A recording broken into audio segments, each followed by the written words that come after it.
We are the weirdos, mister. The thing about this is I very much refuse to talk about the Amber Heard Johnny Depp situation for multiple reasons. One, I was aware that I have internalized misogyny. And so the thing is with the internalized misogyny that I knew I existed was that this was Johnny Depp of yore. This was Captain Jack Sparrow. And at this point, very beloved character, right? We were all just like, I think most of us, not all, but like most of us were enamored with Captain Jack Sparrow, very much enamored of all the characters that Johnny Depp played in the Tim Burton movies. And so when Amber Heard shows up into his life, my internalized misogyny was very much that I was aware that I felt a certain type of way because at the point that he met her and started dating her, he had been with Vanessa Paradis, a woman of his own age, for quite a long time. They have 2 children. So I was looking at Amber Heard as basically like a homewrecker, which is stupid because I'm a person who quite literally argues about Angelina Jolie all day. All day I will fight people on it. They'll be like, well, she goes after married men. And I'm like, well, if they don't want to be separated, then they wouldn't be with her. But they do. And that's that. At the end of the day, no matter how many people want to try to blame the other woman, it doesn't matter because you are the one with the relationship, right? Like it's you have your relationship. And if you're stepping outside of it for whatever reason, that's on you, babes. That's on you. You know what I mean? We can't go running around beating up other women just because your man or partner can't keep it in their pants and can't respect your relationship. With that being said, I didn't want to talk about it, but also I was aware that I have my own biases. I have come from a marriage that had abuse in it. And so I was just like, I didn't want to talk about it from a point of my own personal experience and getting like heated and emotional because man. Let the ball removal begin. So anyway, FD Signifier has a video and it's called How Did We Let Johnny Depp Get Away with This? And I know why, but I thought it would be interesting for me and you and us together to look at it. So I kind of fucked up a little while back and I want to talk about it. See, I made a video on the B-sides called All Your Faves Are Trash and That's Okay. And in it, there's this quick throwaway joke where I point out that there's a ton of discourse around certain problematic faves among white people that I don't know much about because I don't be in white folks' business like that too often. And in that moment, a bunch of different white people are thrown up kind of as a quick visual gag that like, I don't know these people, I don't know what's going on, but maybe something bad is going on. Except there's one face up there that really didn't deserve to be there. Yeah, see, that's Amber Heard. And while there's reason to critique, I know my big face is in the way. Later, she really shouldn't have been used as a part of this quick joke here. Like, correct. I would have removed her had I noticed it, but it was such a quick joke, and I have so little engagement with the Depp Heard story that when I watched this before posting it after getting it back from my editor, her presence didn't even register. Like, I genuinely couldn't have told you what Amber Heard looked like out of a crew of random blonde actresses before getting ready to do this video. I actually, just side note, know Amber Heard from a movie called All the Boys Love Mandy Lane, which is like medium good. It's not great. And I saw the ending coming. She's not a bad actress. Trying to say is, this is all Babilla's fault. He's trying to sabotage me. Yes, you, Babilla. I know you're watching this because you're editing this one too. Him. I would just like to say I would never. Okay. I would never attack my editor like that. I know it's a joke. So people know. I know it's a joke. I'm just saying. I would never. My editor is a saint. I do not feel ashamed. One at the editing bay, that was his joke, not mine. No, actually, it was my fault. And I'm sorry for whomever it may have upset. I should have caught that. And if I'm honest, had I caught it, I probably wouldn't have changed it because I didn't know any better. I just didn't. And one thing I've learned really before that happened was that this case hit a lot of women in a way that I didn't.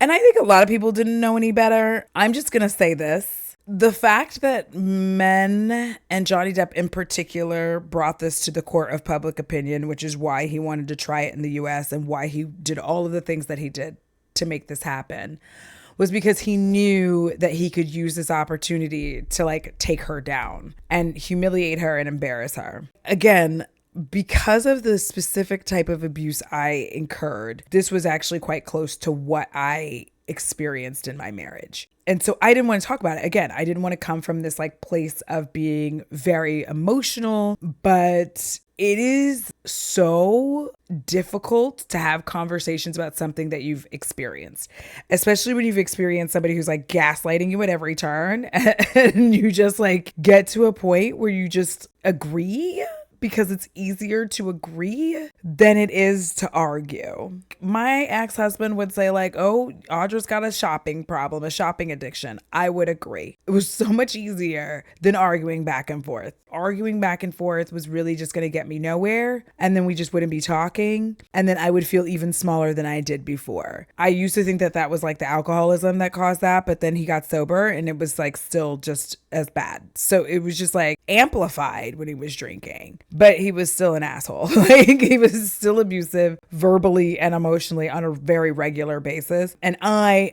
didn't react like Amber did. I just kind of took it.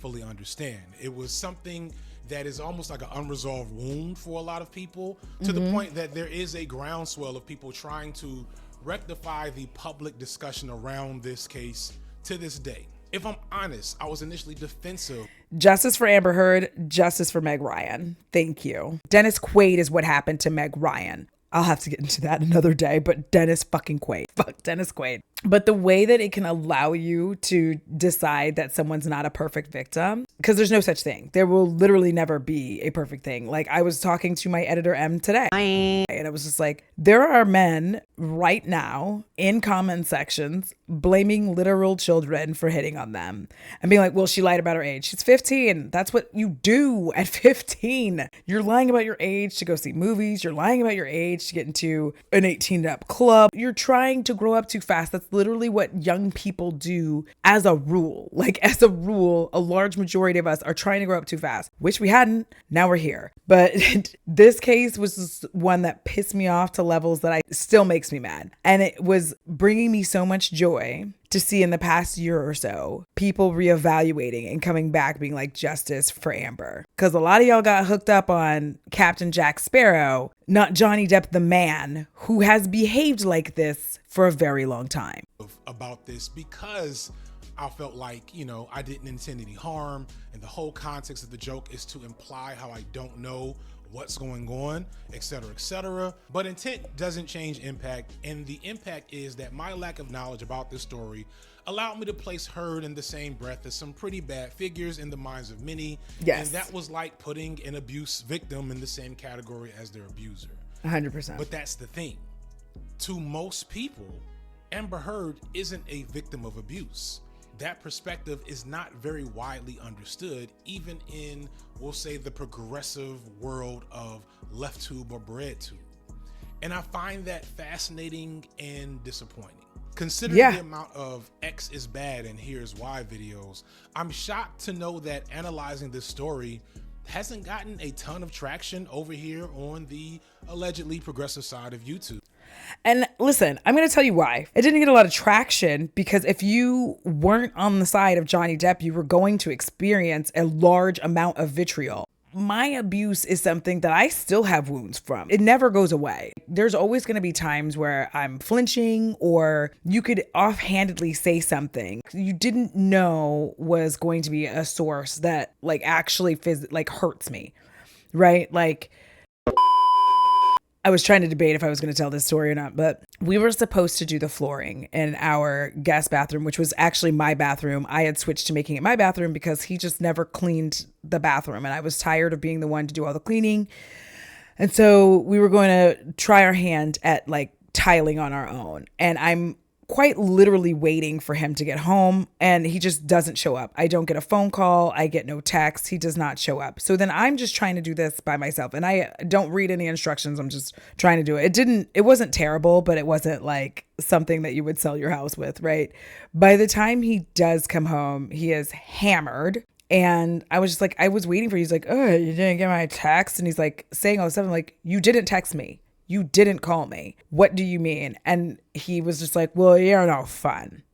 To this day, if somebody says like you're no fun, it hits me wrong, and I have to like struggle past that because there's a whole lot of other stuff that happened after that, obviously, but just having someone disappoint you time and time again like that, it's painful. And so watching people try to use terms with this and know that like if I had a conversation at the height of this going on and explained my position, the amount of people who were going to be in my comments attacking me and calling me names, which typically doesn't bother me, but in this situation definitely does. When I would hear how he was talking to her and the things that I was like, I have experienced this and I have dealt with this.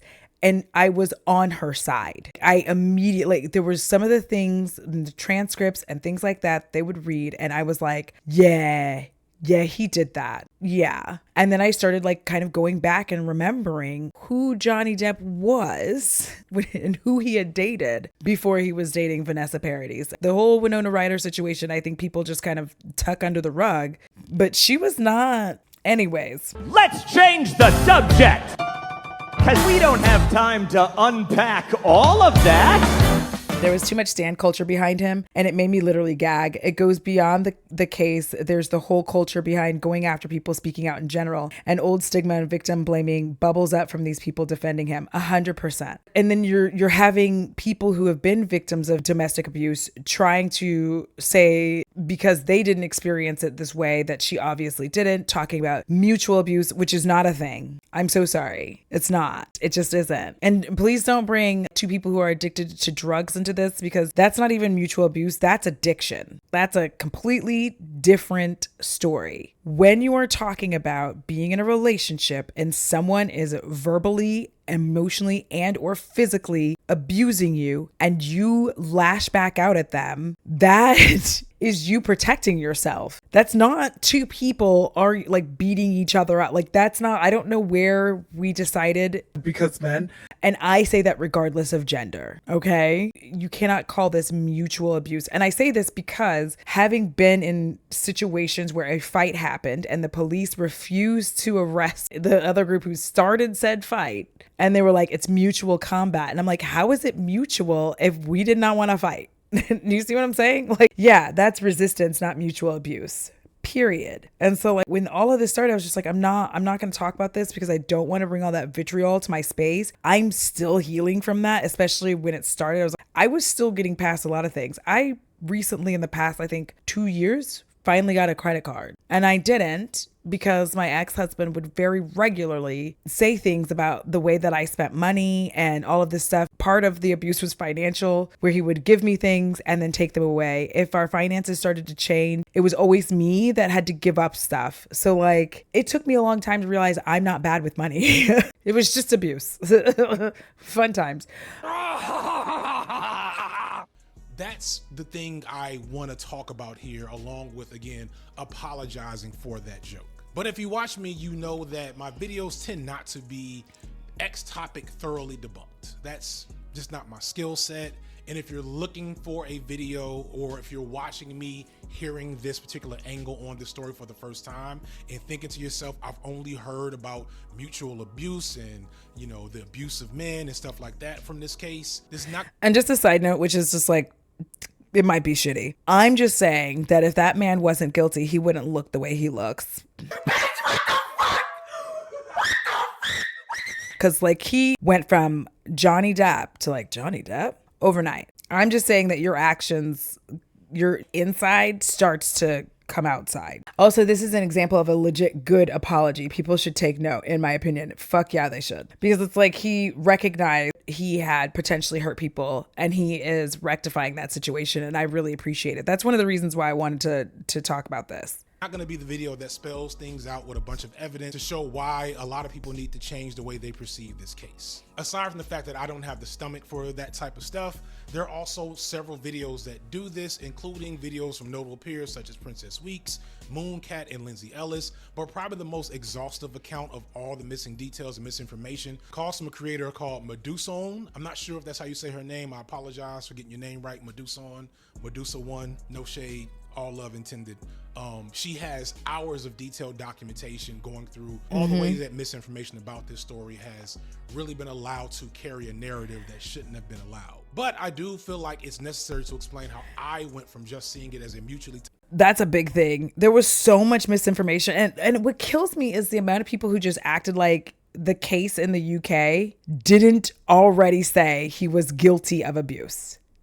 People conveniently keep forgetting that had already been settled. They were like, no, based on the evidence we see, I believe it was the son was who he was trying to sue for defamation because they called him an abuser, and he did not win that. He didn't win that. And it's wild to me that it's like, this is why America is just like not a real place. The United States of America is not a real place. Toxic and abusive relationship, to recognizing that this is a situation where there was an abuser and a victim, but a victim whose response to their abuse was one of confrontation and escalation, which in a society that doesn't understand abuse, doesn't understand patriarchy and misogyny, people seem to think that those are the same when they're not.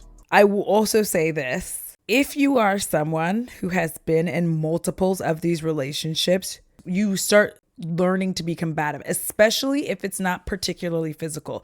Not saying it's not physical at all, but if it's not particularly physical, it's emotional. If somebody hits you with emotional and verbal abuse, you very consistently get drawn into these relationships. These kinds of people, typically narcissists, not going to diagnose anybody, but typically people with full-blown narcissists or exhibit large amounts of narcissistic behaviors tend to find you and glom onto you. They love bomb you. They do all of these things, and next thing you know, there you are again in another relationship with another abuser. And for some, in Amber Heard's case, as we note, she's been in multiples of these. You can tell that she's kind of like this lightning rod for these types of people. And it's happened to most people who have been involved in abusive relationships have been in multiples. And I need people to also understand that. It's not like you get out of an abusive relationship and you just never get another one. Like, no, a large majority of people go from one abusive relationship to another abusive relationship until they figure out how to break the cycle. Because it's usually when you wake up to the like, why me?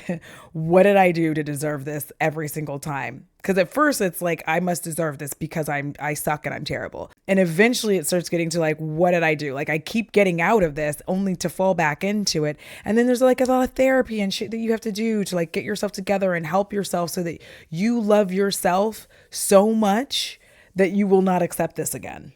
And let's not forget that he is also chilling with Marilyn Manson, continues to chill with Marilyn Manson, and why this case was so important. It was another reason that why I was watching this so closely, because the way that this panned out is bad for women. To me, my opinion, Johnny Depp was able to use the United States court system to re-traumatize and re-abuse and publicly abuse and humiliate his victim. He used the court system to do that. And he knew he was doing it. And if you go back and really look at the court case and watch what he was doing, he's snickering, he's laughing, everything he can to make sure that she knows that he is humiliating her. He is like, yeah, listen, nobody's going to believe you after I'm done. You're going to be embarrassed and humiliated. You're not going to be able to get work. No one's going to listen to you, believe you ever again. And now there's a lot of men who can take this and utilize this against women in their lives. Sorry, it's super binary.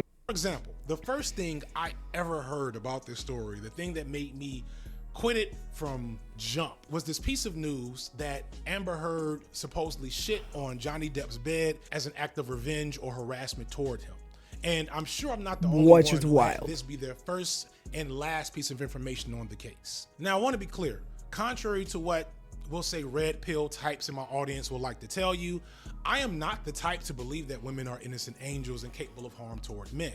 When I say in here believe all women, that doesn't mean all women are telling the truth. It means women who present accusations towards men, especially powerful men, need to be taken seriously. Period. Thank you. Ways, as I am a victim of both sexual and physical abuse by women and intimate partners. And I have worked with enough boys and men over the course of my time as a teacher and a social worker and done enough research to know that women are capable of acts of violence and harm toward men in ways that often do.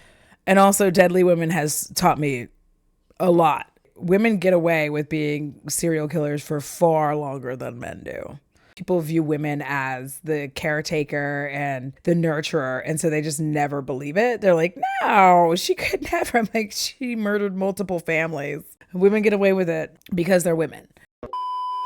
He knew he was going to be able to do this to her. That's why he brought it here. The whole point was he had a defamation suit against, I believe, the son. And he lost that. And he was so pissed because it meant when he lost that he also lost other deals. And people in the US were like recognizing, oh, Johnny Depp is actually an abuser. And it has been proven in court. So he brought it here to our shitty court system that will not only lock you up for a crime you didn't commit. And if you don't believe me, like, y'all need to go look at Lurnati's channel, has a lot of information on this, but they will lock you up for a crime you didn't commit, encourage you to plead guilty just so that you get less time. And even when it's proven, as we're all watching right now and continue to see, when it's proven that it wasn't you, they will still put you to death. Like, this system is so fucked up that it does not even want to admit it's wrong. Let's not pretend that Johnny Depp didn't understand and his lawyers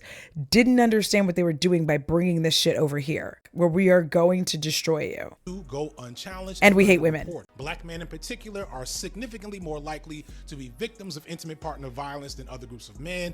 Black men are also the only population where the idea of false rape accusations has any real validity, as we are far more likely to receive false allegations than any other group of men. Very true. Right now, notable influencer Black China is escaping scrutiny for what seems to be a history of abusive behavior toward her partners, but we're not talking about it. And I'm putting this out here so that people understand this was not me being swayed by my feminist wild. Just a soft note, when men say we're not talking about it, I'm like, no, y'all aren't talking about it. No disrespect to you, Feek, but y'all aren't talking about it. Women are talking about these kinds of things very regularly. Women are the ones who bring these kinds of things up, and then like men act like we're assholes. When we bring up like, hey, this age gap is fucking weird, and everybody understands how grooming actually works, and everybody understands how preying on someone, even if she didn't groom him, but how preying on somebody actually works.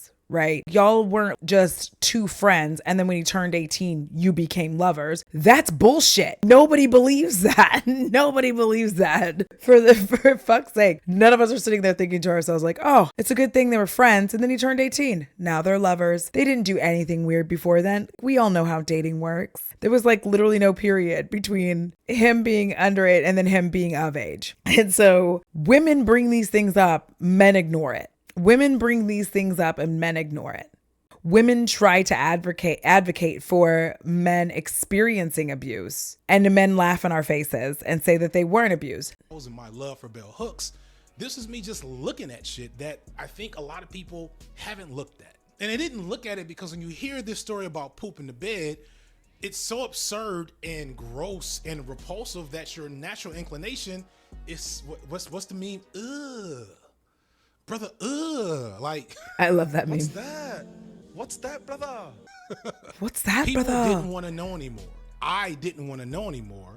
And I didn't want to have a take on what this actually meant. But that had a lot of repercussions because it meant that certain voices, such as maybe my own, weren't out there addressing the totality of the misinformation happening in this case and the ramifications from it. From a little bit of research, once you get past the first 3 or 4 Google searches, you'll realize that it's highly unlikely that this story is true. Correct. First off, the only corroboration comes from Johnny Depp's personal driver, and the story we're supposed to believe is that Amber pooped in what we found out is her own bed as a joke against Johnny Depp. And I'm just going to say this right quick. What if she did though? Like, I'm not saying she did. I'm obviously not, and she didn't from what you can tell actually reading the documentation. But if the things were happening the way that they happened, why would that be your like excuse to be like, oh, she's disgusting? Like, I feel like people truly do not understand the depths to which people will go to like free themselves from abuse, the things that people will do when they are upset, when they are broken, when they are hurt, when they are harmed.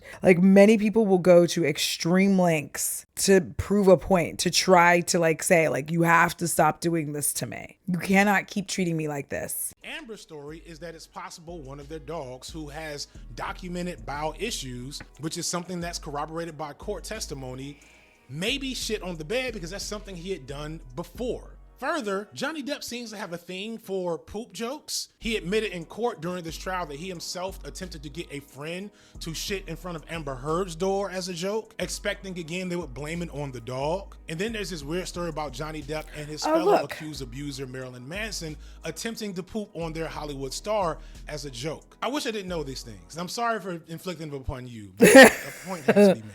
When you weigh the actual evidence at hand for this highly notable, very famous incident, the thing that most people know about this story, we're already operating in the realm of misinformation. The most likely figure responsible for this poop is a little dog. And then Johnny Depp himself. This will take me all the way back to the Sam Ravindall video where I was literally talking about the fact that people just make things up. They take something that is truth, the shit in the bed, that's the truth. And then they just allow themselves to do and say whatever after that. And they don't care if it's proven untrue. This man has been proven, in my opinion, as an abuser of multiple people. Now, I'm not going to speak to Dita Von Teese because she does not and did not necessarily experience abuse. And I feel like the thing about that is that when people do this, they will go, well, she's fine. She said she didn't have any problems and da da da da. Just because an abuser was with somebody whom they could not figure out how to abuse doesn't mean they don't abuse other people. But what we first heard was Amber Heard was so crazy that she shit in her husband's bed. And there's so many details like this that I encounter from only a cursory glance. I also want to pay attention to, these are the kinds of photos that they often used of her. If you really go back to that court case, they were using these photos of Amber just like not really looking her best. But where were the photos of Amber smiling, looking, you know, quite lovely and like all of these things? They didn't exist because she was not smiling. This was not a good time for her. She was not having a good time in court. The photos that they're using of Johnny Depp are all these like great photos of him smiling, having a good time. And that to me told me a lot of what I needed to know because I'm just like, I'm so sorry. If I'm trying to defend myself against defamation, against being accused of being an abuser, I'm also not smiling and waving at the camera and giving fucking autographs. Like that's not what I'm doing. Even if I wasn't guilty, like I'm not going to do that. I'm not going to smile and laugh because this is serious shit. And he used the court system to humiliate her at the end of the day. The story by watching a few videos and following it up with some good old Google snooping. Another example, one of the biggest elements from the mutual abuse angle here is that Heard allegedly cut a chunk out of Johnny Depp's finger when she threw a bottle at him during an argument.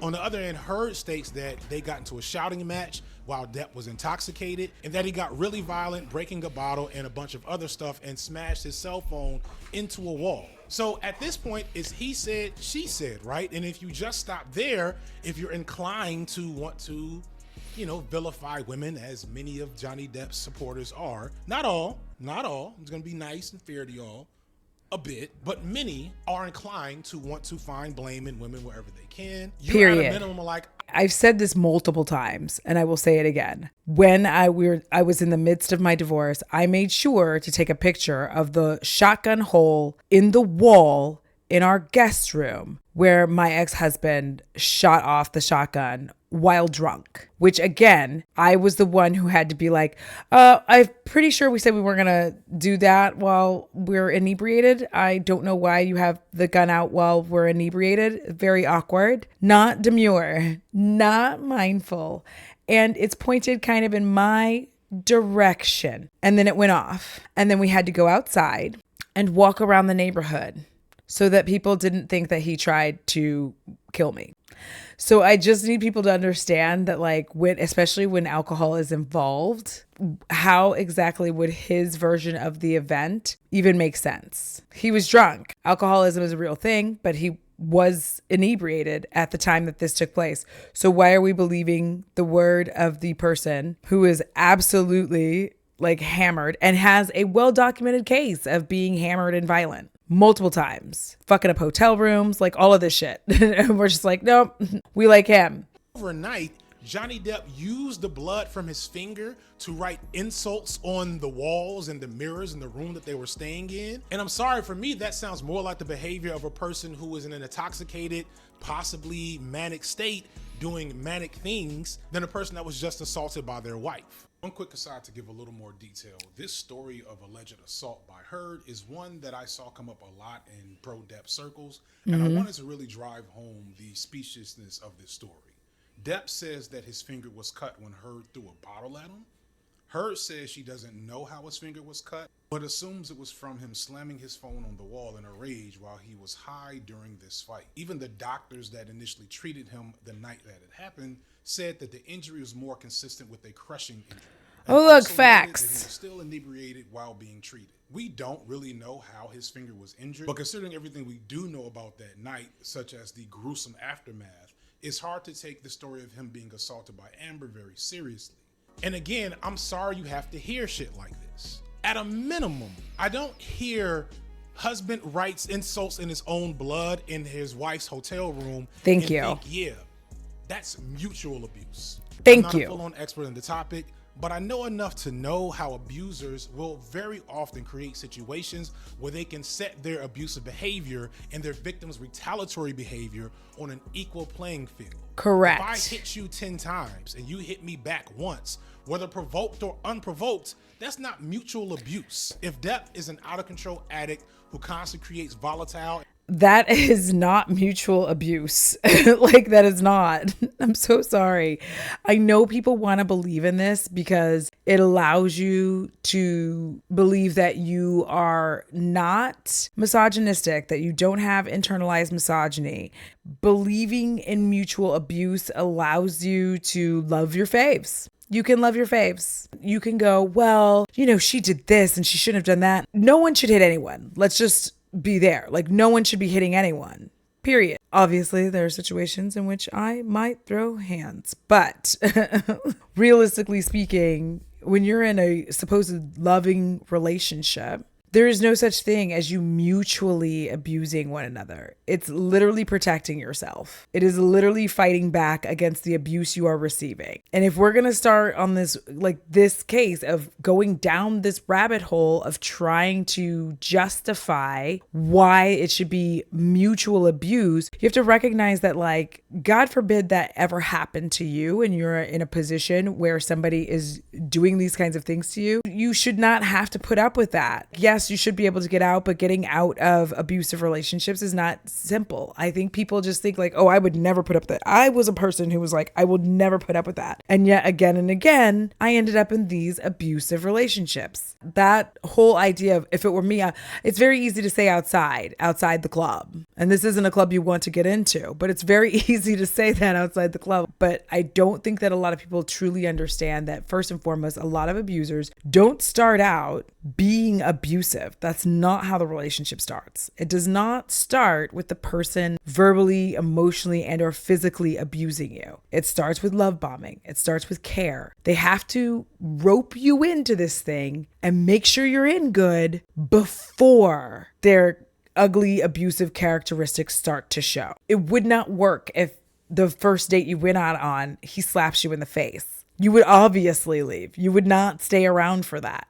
But if they love bomb you, if they are always taking care of you, they're taking care of things that you didn't take care of, they're getting rid of your old boyfriend who was abusive to you, you feel ingratiated, you're so happy that someone defends you and cares about you that you don't see that they are also roping you in. They don't just like start out being awful. It is a process, and it has to be a process, because if it's not a process, then most people would not put up with the abuse. We've seen it with I'm Alex. We keep seeing this, and people still want to bring up, she did this. I'm like, okay, just say you hate women and go. Like, we don't need to keep having this conversation because we're never going to agree, and that's not fine, but we don't need to talk to each other anymore.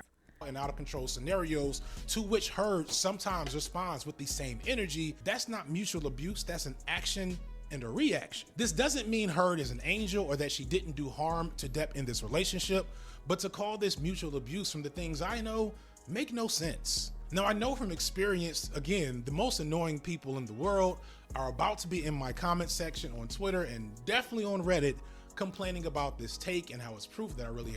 Which I said this in the Tana Mojo video. People don't like to talk about these things because of the fact that they're aware that they're going to have to experience a large amount of internet vitriol. I get it. Tana's not who you want her to be. I get it. Amber Heard is not, but none of these victims will be perfect for people. Because even if in your mind you create what you think is the perfect victim, even if that perfect victim is the one being victimized, if you have the internalized misogyny, if you have the hatred for women, it will not matter. It won't matter. You're still going to find a way to blame her for this shit. Like, just be real with yourself.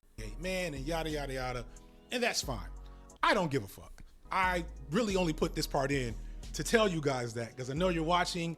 Thank you for the views. Make sure to put those angry comments in the comment section. I love that. Do numbers for me. Beyond the worst people in the world, I know there will still be some people that put their favorite talking points and pieces of evidence in to prove that Amber Heard was the real abuser here, and somehow she had all the power because women actually have all the real power, and gynarchy or something else, and I'm gonna tune y'all out too. But I do wanna make a point that I've been chronically online for 3 years now as a part of this as a career, and I've had more than a few hate campaigns towards me, and one thing I've learned from this is that people can effectively just make up shit or at best take something with the tiniest sliver of truth and just repeat it telephone style in comment sections and on Reddit boards until it becomes basically factual lore and blown out of proportion. Because when you make shit up online, you don't have to look people in the eye to do it. And when people don't like you, that part. You can make up anything about anyone at any time just because. And since, like he said, you don't have to look at them while you're doing it, you don't feel bad about it. You don't feel anything about it. And because these people are celebrities, they're already partially dehumanized. So it's very easy for you to play this game. Or they're looking for a reason not to like you, the burden of truth and factuality on whatever bad thing they hear about you is very, very low. So to some people, I am a hotep, misogynist, misandrist. Go ahead in the comments. Make up some new Not the sweaty crying again. Taking it away from me. There are people that still think that a doctor stated that the injury to Meg Thee Stallion's foot was because of glass. There are still people defending Bill Cosby. There are still people defending January 6th. The thing that we're about to dive into was the fact that misinformation isn't fixed with factual information. People that spread misinformation or believe misinformation will not be fixed by giving them correct information. They don't believe in the misinformation because they think it's true. They believe in it because it's their truth. That part. And that's why I don't argue with people on the internet. That's why I don't argue with people. What good does that do? How does that help me? Arguing with people on the internet has literally never been, helpful, because if I believe this thing, if I believe that Trump is the best thing it doesn't matter what anyone says. It doesn't matter about any of the facts that come out. It doesn't matter that people can consistently tell you, like, this isn't true. This is what he's going to do. This is what's going to happen. He has no stance. He doesn't have anything prepared. They are still going to believe what they want because they want that to be true. For whatever reason, for whatever belief system they have, they want it to be true. In this case, people did not like Amber Heard because Johnny Depp was kind of a national treasure. And so it did not matter. You cannot fight misinformation, as he said, with facts. It will not work. People don't want to hear that. You're arguing with a brick wall at that point. You're trying to present them with factual information and they're just like, nope, sorry, I just feel that. And you're like, oh, okay. So you don't care about the facts?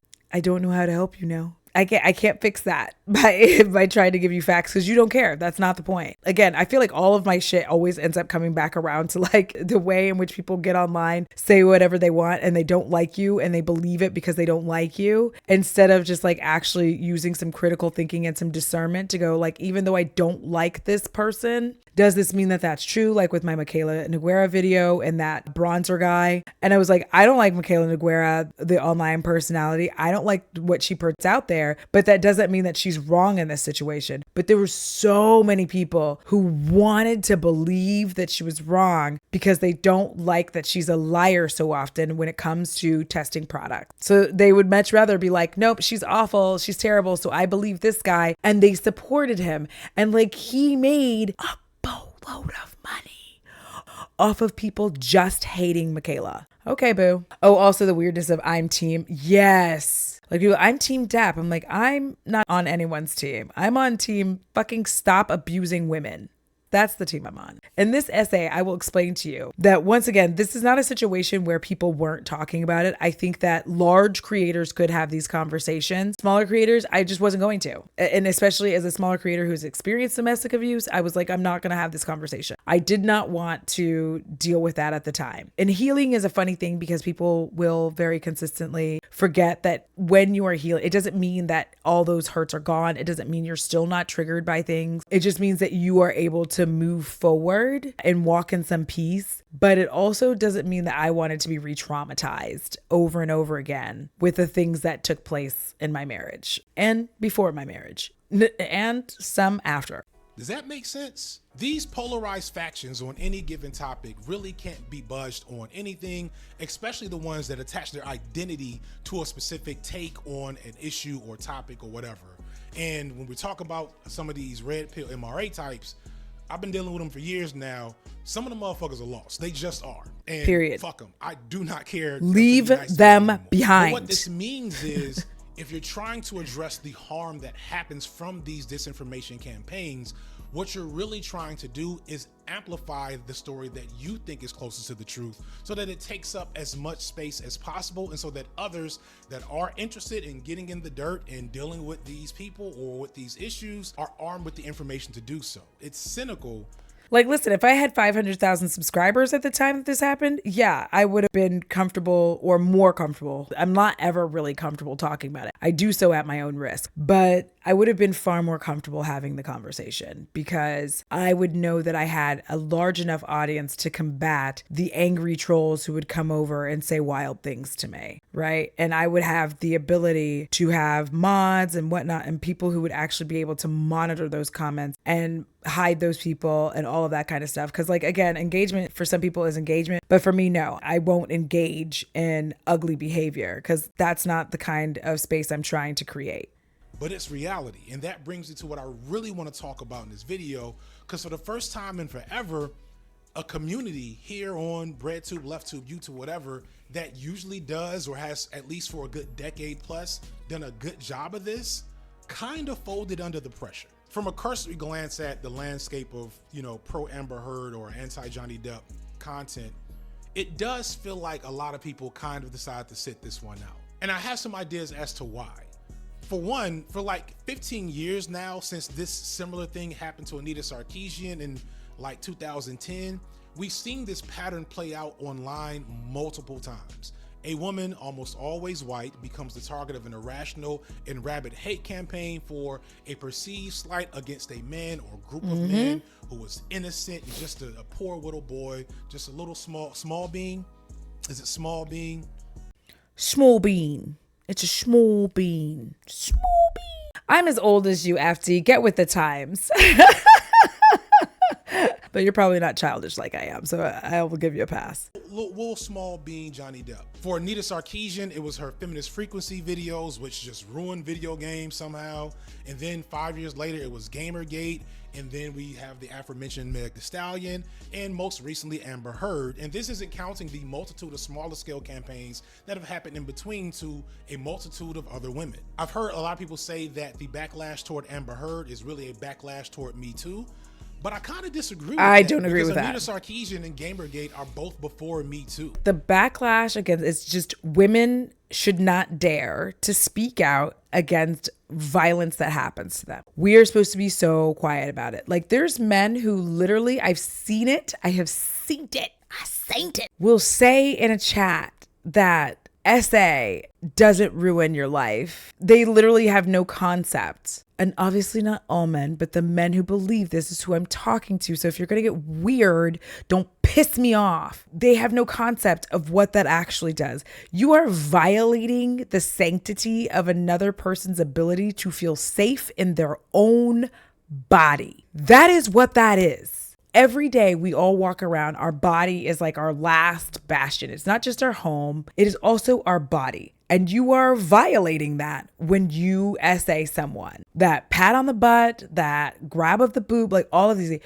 You are violating someone's personal space and the sanctity of their own body. And then they have to spend all of this time trying to figure out how their body, just being a body that they live in, has attracted this, has caused this problem. And if you dare to say anything, these same men act as if that can't be the worst thing that happens to you. And I'm here to tell y'all that the majority of people, not just women, but the majority of people who have been SA'd would probably much rather not be here, because the after effects of that aren't great. You spend almost the entirety of your life jumpy, nervous, scared, and afraid. And there's nothing that's going to fix that. I live in my house with 2 other people and literally forget that they're like all the time. I'm disassociated. I say this all the time, 90% of the time, because I just can't actually function. There's multiple reasons why, but I can't actually function in the real world. It's stressful and it scares me. Yeah, and a big bear of a dog.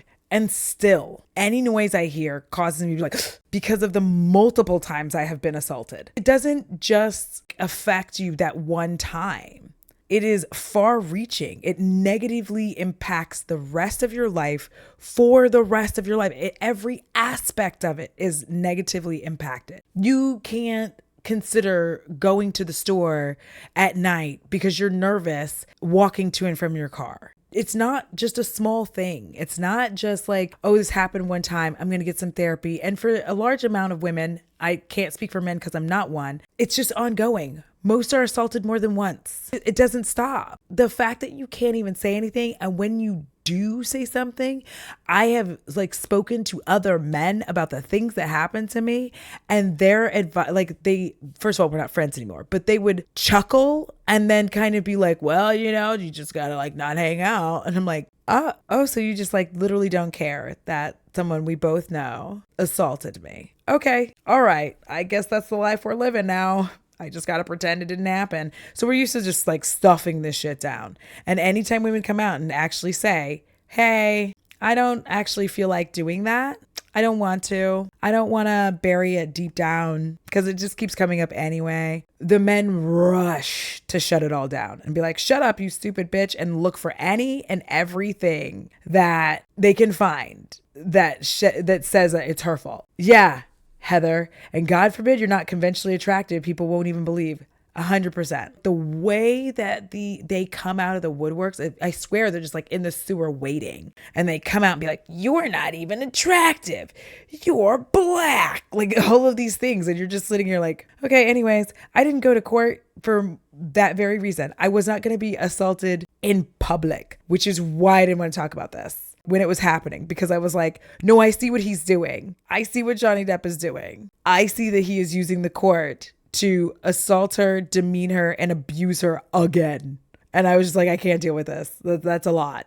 It's the very reason I wasn't going to court for my assaults, because I was like, no. And being in the ER with the nurse being like, things have changed, you should report it. I'm like, no, babe, I'm good. I'm just going to stuff it down into that weird little box, the box of assault that we all have. I'm going to put it there and I'm going to go live my life, because I'm so sorry, but I know that you're not actually going to handle this the way that it needs to be handled. I will be blamed for it, and I'm not in the mood. Also old enough to remember the response to Monica Lewinsky, Lorena Bobbitt, Anita Hill. Hell, want to go back to the Salem witch trials, Cleopatra, Eve?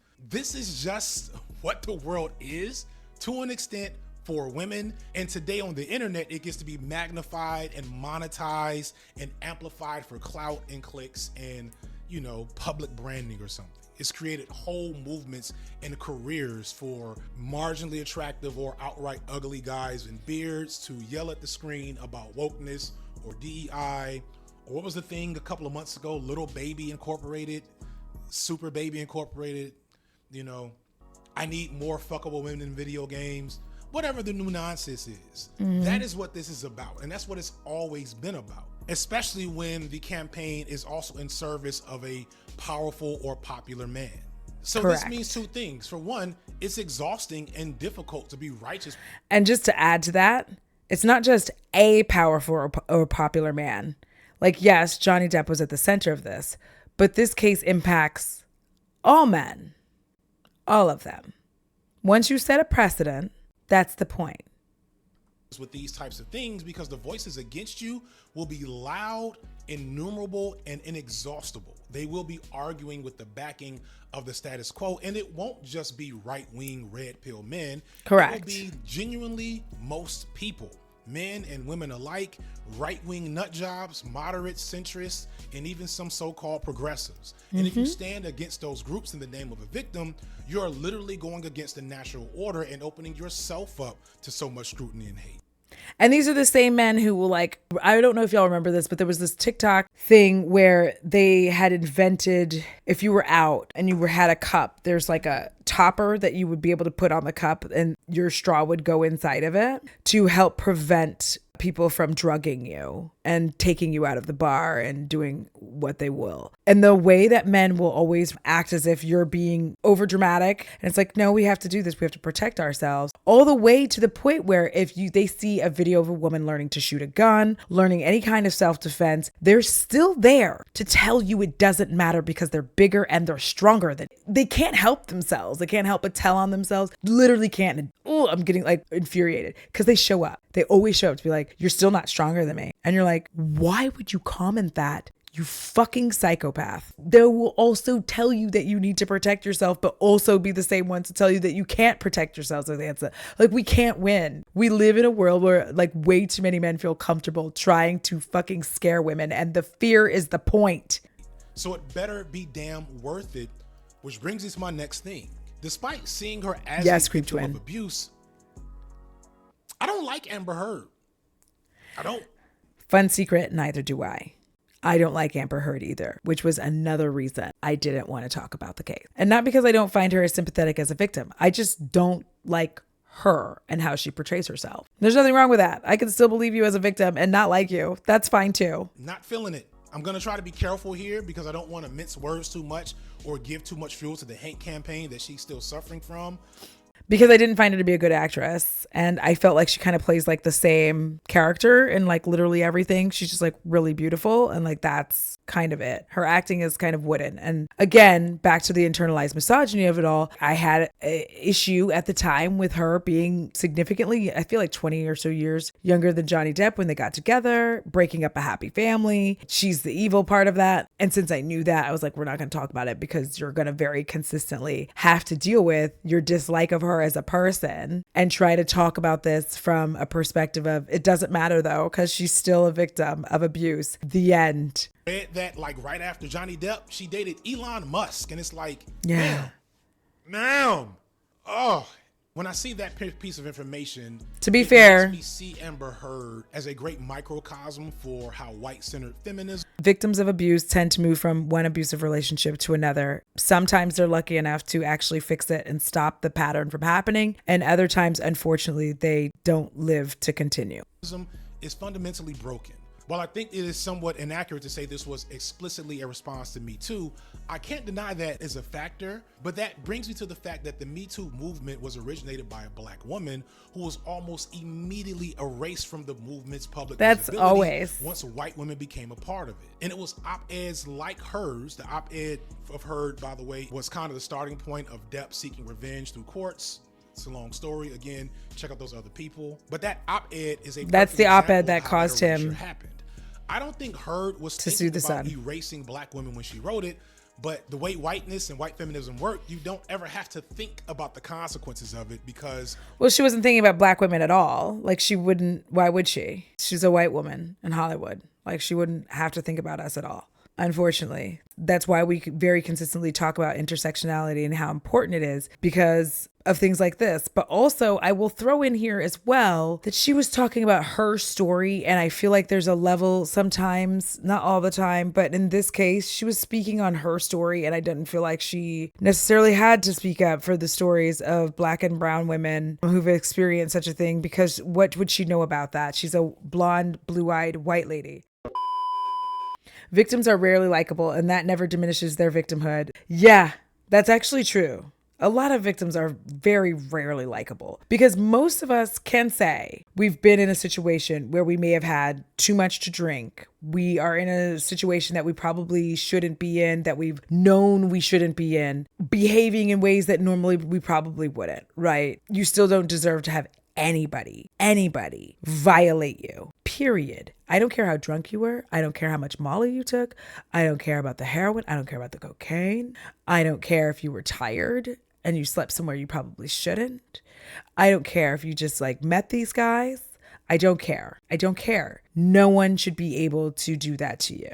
I say this because if we flip this around and say a group of men are hanging out, this is not happening overwhelmingly. Y'all aren't assaulting a man who went to sleep before y'all. Y'all aren't like, oh, Dwayne's drunk, let's all fuck him. That's not what's happening. And I know that that sounds like harsh to say, but I'm just saying, like, you're very specifically doing this to women. So it's weird behavior, and you need to recognize that and understand that, like, if you don't have that thought process when another man is too drunk or too high, that you're like, oh yeah, we should all jump on this. Like, you shouldn't be doing that to women, if that's the only way I can get through to some of y'all. But also, even when a victim has good rapport and track record, they can still be victim blamed and have their character be questioned. Exactly. Because that whole swim situation, she was drunk in the bush, and they're gonna go, well, she was drunk. And I'm like, hi, hello, come here. I want to talk to you for just a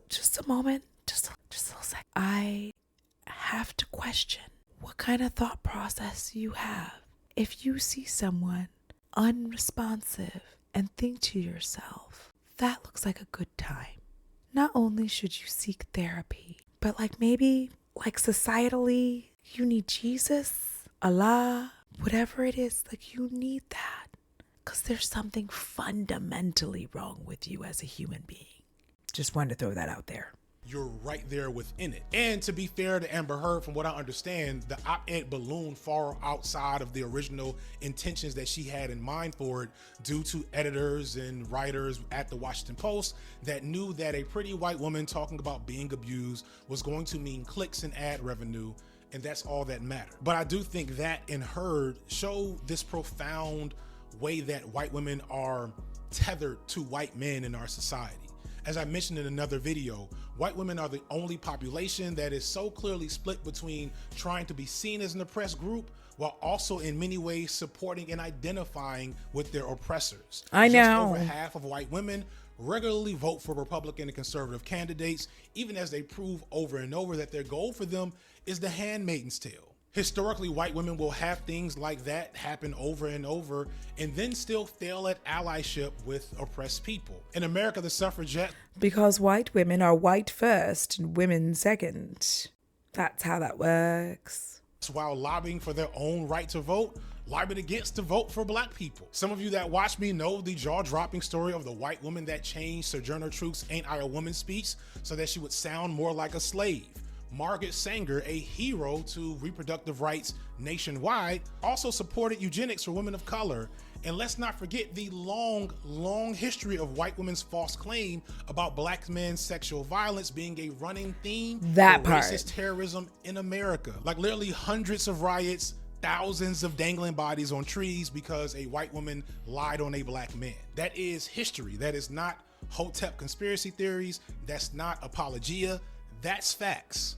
Which is why I don't seek out allyship with white women. And this isn't like a hate thing. Don't trip. If the shoe don't fit you, you don't have to wear it, right? If you're already doing the work, and I can clearly see that, that's different. But I don't seek out white women and I don't expect white women to help us. I just don't. I'm aware that overwhelmingly a large amount refuse to see past their whiteness, and they get caught up in the emotions and feelings of not being accepted, or of feeling like people are being mean to you because you're white, instead of like trying to understand and read historically why Black and brown people wouldn't necessarily trust you. That's all. You act wild, and then we're just like, yeah, this is why we don't. And we see over and over again that white women in the public sphere, especially, say or do something that isn't received well, they will immediately oftentimes fall back on victimhood and fall back on this is why we can't help you and all of these things. When we had the whole trend a while back of the Black women follow train, white women immediately got mad and couldn't really consider why it would be this way. After long periods of time of watching white creators make money, get where they need to get, have sponsorship deals, all of this stuff off of the backs of like utilizing things that Black creators had already made, but they're the face of it, right? Like white women and white people were becoming the face of it and couldn't even be bothered to understand that. And instead are like, you know what's weird?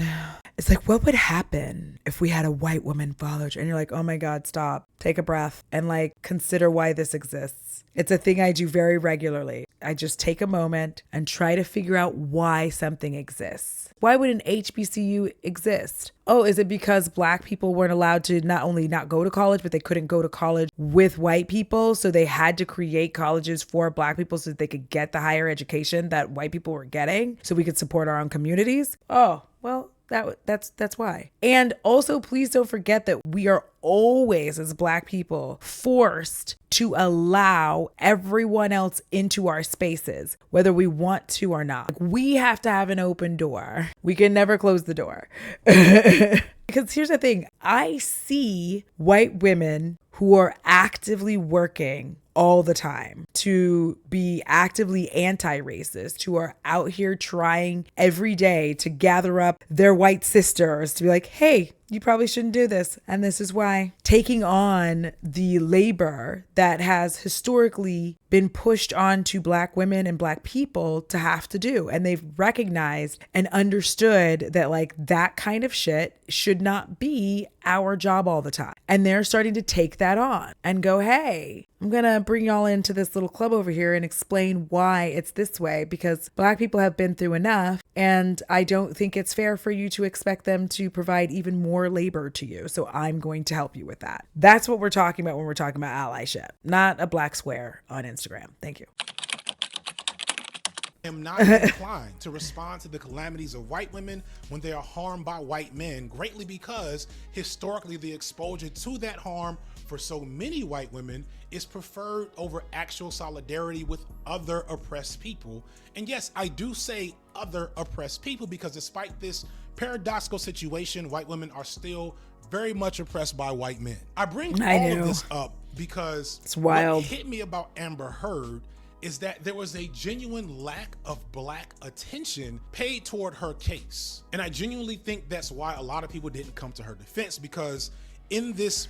But again, because Black women are not believed already. We're already seen as aggressive. We're already seen as masculine. We're already seen as hateful. We have enough on our plates.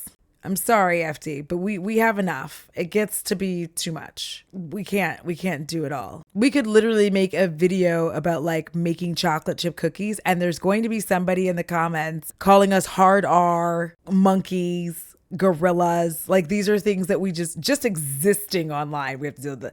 And the way that this was going, we were very much aware that we wanted to protect what little of our space that we could protect. Unfortunately, it meant that a lot of us were not going to talk about this. It meant that we recognize, because we also have to deal with assault within our own community that already goes unchallenged and unchecked. Because you said yourself before, like people are still defending Bill Cosby. They're still defending R. Kelly. We have dealt with this and we keep dealing with it. And when we try to even talk to the men in our own community, they turn a blind eye and deaf ears to it. So why in the world would we get again on the front lines for this? I believed Amber Heard, but I'm not getting on the front lines for this. I'm sorry. I'm not going to have the amount of hate being spewed at me and having people come over and talk about what an awful piece of shit I am and how no one wants to fuck me and I'm unfuckable. That's fine. I'm ace. It's cool. I'm not doing that. I'm not exposing my community to those people. Like, it's wild. They're not believing famous white women already. Amber Heard, why the fuck would black women take on this challenge? Absolutely not. Yeah. And this is again why women in general keep trying to say, and this is obviously where I always disagree with Khadijah and Bo, is I'm like, I'm not trying to be in community with men generally because too many of them aren't willing to do the work that they need to do within their communities. Obviously FD's trying to do it within their communities to gather men together and get them to understand that like women are people and it's okay to cry and colors don't mean your sexuality. We can't keep doing it because we keep getting hurt. We always end up getting hurt in this shit. Over and over and over again. We can't keep taking that on. Yeah, we're gonna keep experiencing this pain and this backlash. We're just not gonna do it. I'm so sorry.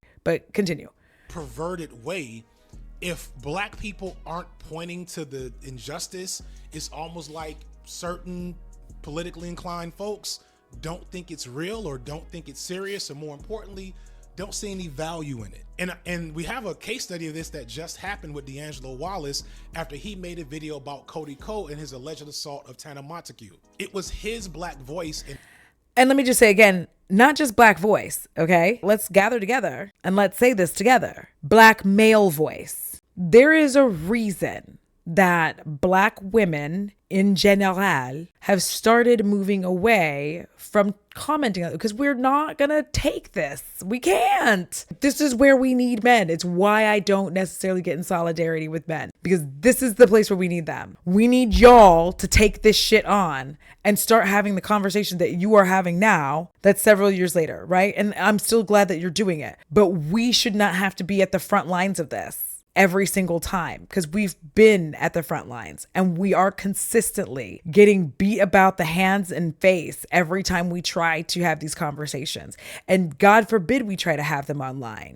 I'm just not going to deal with that. I'm not going to deal with a bunch of people showing up in my comments calling me like everything but a child of God. I'll talk about it years later, like now, just like he's doing, where it's safer for me to do so, where like the tides have turned, where people have more understanding of how all of this worked. People actually did some research into it, looked into the situation. This is a space where like what white women needed to be talking about this more than anything, that their crew, white women needed to be having this conversation, but like y'all need to leave us alone sometimes. Leave us the fuck alone, because sometimes we want some peace in our lives. Like Olemi gets so much vitriol speaking about like Eric Adams and all of this stuff. I admire her every day. Couldn't be me, because I would just be like, you know what? I'm turning off the comments. Eat shit. I feel like leave me the fuck alone. Yeah, this is the male privilege part of the combo. Some of the videos, the way that people will just show up to ruin your day. This video is going to be fairly controversial.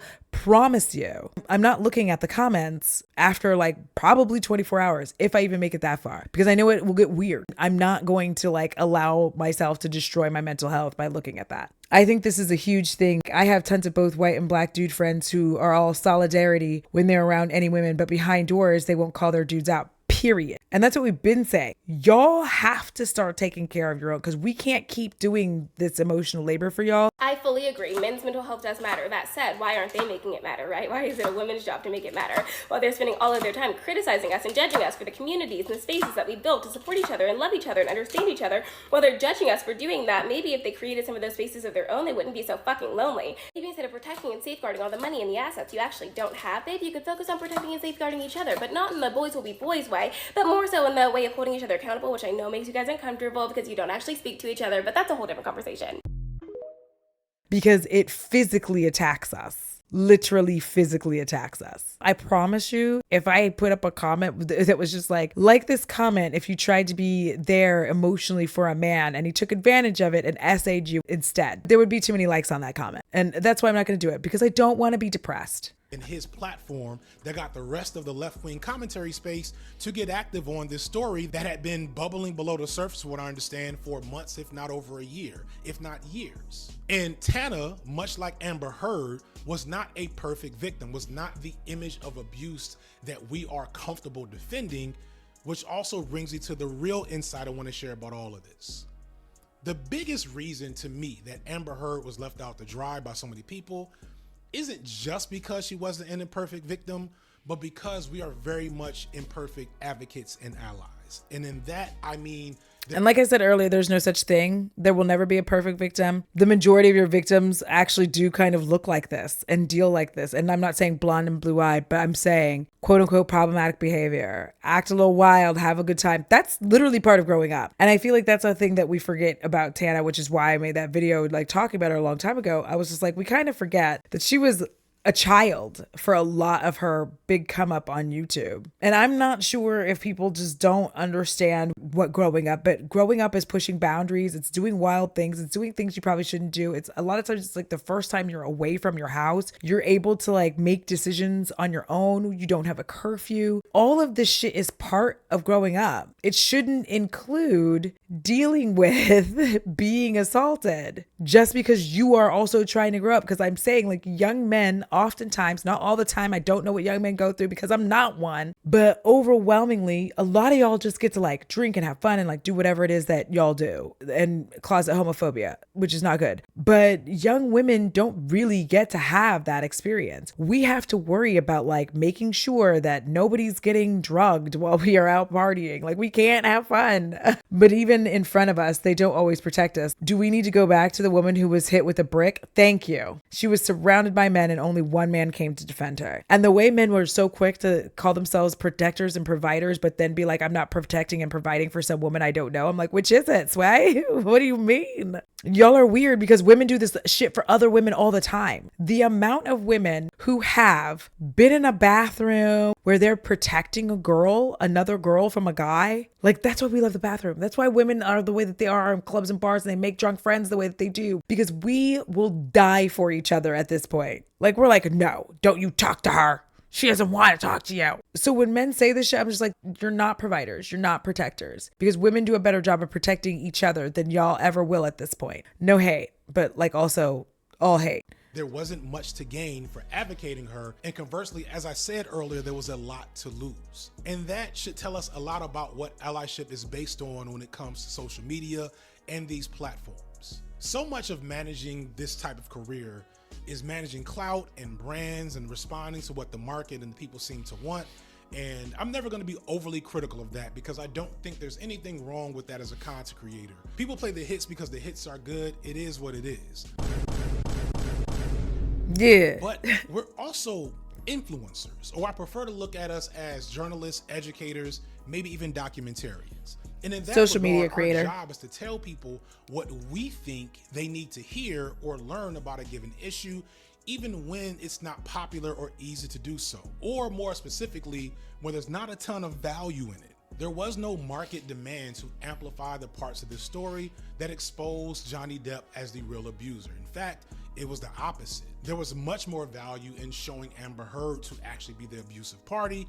Not just value, but again, the rabid fan base of Johnny Depp was so intense. And I remember this going back, looking on Reddit, looking on Twitter, like if you even dared to say anything in defense of Amber Heard, it was met with overwhelming hatred. The way people would blow your mentions up, people would quite literally respond to this with like, hope you use your imagination, because somebody had the nerve to say that. I don't think it was just a value situation. It was quite literally understanding that I don't think that I want to have my life threatened over celebrities I don't know. Like that was me. I was like, I'm not having my life threatened over some celebrities I don't know. Sorry. More clicks and was a more interesting narrative to push through social media. Or at best, we got the mutual abuse narrative, which let everyone off the hook. And even as the hate movement increased toward Amber, we don't see anyone sticking their neck out for her because she was an imperfect victim, and it made it hard to do so. Or more accurately, maybe, it made it easy to rationalize not being the one to take the risk. Not because she was an imperfect victim, because most of us are imperfect victims. We are her. We are any of these people. We've experienced that. We know that there's no such thing as a perfect victim. We're also aware, and I'm aware, the internalized misogyny of it all allows you to believe that your situation was different because of X, Y, or Z. And that's why you don't have to believe Amber Heard, because she's married to Johnny Depp. And I love Johnny Depp, right? The person who assaulted you is an awful man who wanted to date you and you didn't want to date him. And then he utilized when your defenses were down to be able to assault you. But this is Johnny fucking Depp, right? That's how deep internalized misogyny can go, to the point where you will overlook all of the actual evidence. Even if you read it with your own two eyes, you'll overlook it, because that also, for a lot of us who have experienced this, means that there are other situations in which we were assaulted, and most of us just can't take another, right? We're like, because you know all the ones that you know, and then you have to be like, oh shit, that too. And all of that lends itself to there being less of an opportunity to build a coalition of support or resist misinformation and stand up for the victim in this case, or victims in general. And in many ways, I empathize with creators who came to that conclusion as it regarded this case, because I am one of those people. But it does require us, myself again included, to do some self-reflection along with our audiences. Think about this for a second. If you watch me, then you probably have seen H-Bomber Guy's video on YouTube Plagiarism, which spends 2 hours breaking down the plagiarism of James Somerton. No, this is not the Nebula ad read yet. I'm making a point still. Stick around. That video has like maybe 7 million views by now, and it brought a ton of attention to what James was doing. But if you watch that video, then you also know that James had been caught plagiarizing multiple times. Yeah. But because of the size of his channel, because of the clout he had, even though it wasn't a huge channel, it was big enough that it was able to squash out the many people that were accusing him of plagiarism, some of them whose work was directly stolen. But despite that, he was never stopped. The environment for justice as it exists on social media and these platforms can't produce justice without the power of clout. It takes an H-bomb or someone else. And I'm going to just throw this in right here because of who I am as a person. And I am a non-binary femme. As such, therefore, and forthwith, I'm going to say it's not just clout, it's male clout. It's male clout. Like, I really encourage male creators who are allies to go look in the comments of women who bring this shit up. Women and femmes, I need y'all to go look in the comments. I need y'all to go look at the shit that these people say, because like, I feel like y'all don't know how much hatred that they get and how often they're told. I don't really want to repeat them because YouTube doesn't like it when you say these things. And I don't like trivializing it to a fruit, but how often people threaten to do that to them because they brought attention to something. Wild times. Amplifying the story in order for it to be real. So what H-Bomb did wasn't so much an exposure of James Somerton, he just ensured that his harm would be taken seriously. And after that, the environment in social media changed. And that should tell you really what our role is as creators or influencers or whatever. And more importantly, I hope it also makes you, the viewer, much more critical about what you're consuming and what you're consuming means and does, and what it doesn't mean and doesn't do.